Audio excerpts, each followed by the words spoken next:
नमस्कार।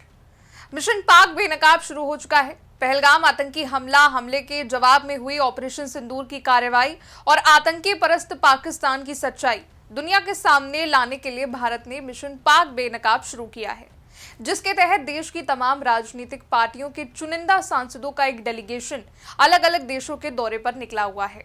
भारत की सरकार ने कुल 7 डेलीगेशन बनाए हैं, जिनमें 85 राजनयिक 51 सांसद शामिल हैं। ये सातों डेलीगेशन 33 देशों में पाकिस्तान की पोल खोल रहे हैं और अब तक 5 डेलीगेशन विदेश पहुंच भी चुके हैं। 21 मई को पहला डेलीगेशन जेडीयू सांसद संजय झा की अगुवाई में 5 देशों की यात्रा पर पहुंचा, जिसमें कुल 17 सांसद मौजूद हैं। ये प्रतिनिधिमंडल जापान, दक्षिण कोरिया, सिंगापुर, इंडोनेशिया और मलेशिया की यात्रा पर है। दूसरा डेलीगेशन भी 21 मई को शिवसेना सांसद श्रीकांत शिंदे के नेतृत्व में रात 9 बजे यूएई समेत 4 देशों की यात्रा पर गया, जिसमें कुल 8 सांसद हैं।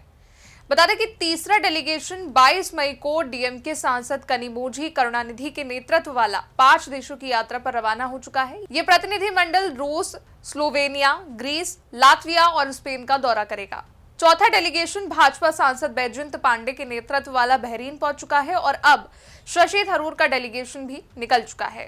बता दें कि इन प्रतिनिधि मंडल के पहुंचने से पहले विदेश सचिव विक्रम मिस्री ने डेलीगेशन से बातचीत की, उन्हें ब्रीफ किया। कल शुक्रवार को विदेश जाने वाले 4 सर्वदलीय प्रतिनिधि मंडल के सदस्यों से विदेश सचिव ने मुलाकात की, जिसमें शशि थरूर और बीजेपी नेता रविशंकर प्रसाद की अगुवाई वाले प्रतिनिधि मंडल के लोग शामिल थे। खैर, अब डेलीगेशन को जिस मकसद के लिए रवाना किया गया वो काम भी अब शुरू हो चुका है। डेलीगेशन में शामिल प्रतिनिधि पाक की पोल खोलते नजर आ रहे हैं।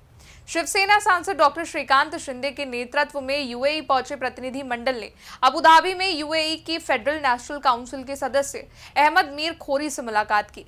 बैठक में उन्होंने पाकिस्तान की धरती से उत्पन्न हो रहे आतंकवाद और भारत की आत्मरक्षा की नीति के बारे में विस्तार से जानकारी दी। यही नहीं, डॉक्टर शिंदे ने सोशल मीडिया प्लेटफॉर्म एक्स पर कहा, हमने गर्व के साथ ऑपरेशन सिंदूर में भारत की निर्णायक सफलता साझा की और पाकिस्तान से उत्पन्न आतंकवादी खतरों को रेखांकित किया। इस प्रतिनिधिमंडल में भाजपा के मनन कुमार मिश्रा, अतुल गर्ग, बासरी स्वराज और एसएस अहलुवालिया, बीजेडी सांसद सस्मित पात्रा, आईयूएमएल के ईटी मोहम्मद बशीर, पूर्व राजनयिक सुजान आर चिनॉय और यूएई में भारत के राजदूत संजय सुधीर शामिल हैं। भारतीय दूतावास ने कहा कि यूएई ऑपरेशन सिंदूर के बाद भारतीय बहुदलीय प्रतिनिधि मंडल की मेजबानी करने वाला पहला देश है, जो दोनों देशों के बीच गहरे द्विपक्षीय संबंधों को दर्शाता है।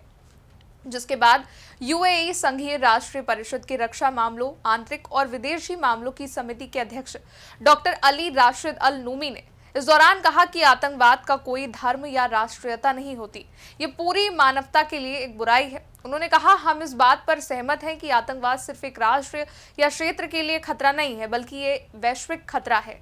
हमारा मानना है कि हमें एक अंतर्राष्ट्रीय समुदाय के रूप में एक साथ आना चाहिए। इसके अलावा जेडीयू सांसद संजय कुमार झा के नेतृत्व में जापान पहुंचे प्रतिनिधि मंडल ने भी पाक के मंसूबों को दुनिया के सामने रखा और बताया कि कैसे पाकिस्तान आतंकवाद को न केवल पनाह दे रहा है, बल्कि हथियार के तौर पर आतंकवाद का इस्तेमाल कर रहा है। जिसके बाद ऑपरेशन सिंदूर पर हडसन इंस्टीट्यूट के फेलो सतोरू नागाओ ने कहा, भारत ने आतंकियों पर बहुत सही और उचित कार्रवाई की। ये केवल आतंकवादी शिविरों को निशाना बनाकर किया गया एक जिम्मेदाराना हमला था। ये एक उचित प्रक्रिया थी और सजा का एक अच्छा उदाहरण था। तो वहीं अब कांग्रेस नेता शशि थरूर के नेतृत्व वाला प्रतिनिधिमंडल भी विदेश यात्रा पर निकल चुका है।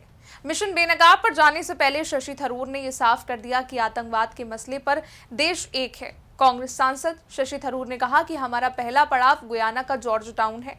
हम न्यूयॉर्क से होकर गुजरेंगे, जिससे हमें 9/11 स्मारक देखने का मौका मिलेगा और दुनिया को हम याद दिलाएंगे कि हम उन लोगों को पसंद करते हैं जिनके बारे में वो सोच रहे हैं, जो आतंकी हमलों के शिकार हुए थे। कांग्रेस नेता ने कहा कि पिछले 4 दशकों से आतंकी हमलों की श्रृंखला जारी है। इस प्रतीकात्मक इशारे से हमारी यात्रा की शुरुआत होनी चाहिए। हम फिर गुयाना के जॉर्ज टाउन जाएंगे और हम गुयाना में स्वतंत्रता दिवस समारोह में भाग लेने के लिए भी उत्सुक हैं। हम सरकारी अधिकारियों, मंत्रियों से मिलेंगे। इसके साथ ही शशि थरूर ने अपने सोशल मीडिया प्लेटफॉर्म एक्स पर एक पोस्ट भी शेयर किया। जय हिंद कैप्शन के साथ पोस्ट वीडियो में शशि थरूर ने कहा, हम दुनिया को बताएंगे कि भारत आतंकवाद से डरता नहीं है। हम चुप नहीं बैठेंगे और सच्चाई को सामने लाकर रहेंगे। ये मिशन शांति का है। इस मिशन के जरिए हम दुनिया को यकीन दिलाएंगे कि भारत शांति की राह पर अग्रसर है और आतंकवाद का विरोध करता है। कांग्रेस सांसद ने कहा, हम यहाँ लोगों को ये बताने जा रहे हैं कि इस घटना को लेकर हमारा अनुभव क्या था और हमने जो किया वो क्यों किया और भविष्य में हमारा रवैया ऐसा क्यों होगा। उन्होंने ये भी कहा कि हम लोगों से वहां बहस करने नहीं बल्कि उन्हें बताने और लोगों से मिलने जा रहे हैं ताकि लोग ये समझ सके कि हमने अब तक क्या क्या झेला है। खैर, ये सिलसिला अभी जारी है क्योंकि अभी 2 डेलीगेशन और बाकी हैं जिन्हें विदेश पहुंचना है। जाहिर है कि भारत के इस कूटनीतिक प्रहार से आतंक परस्त पाकिस्तान बद से बदतर होने की स्थिति में पहुंचने वाला है।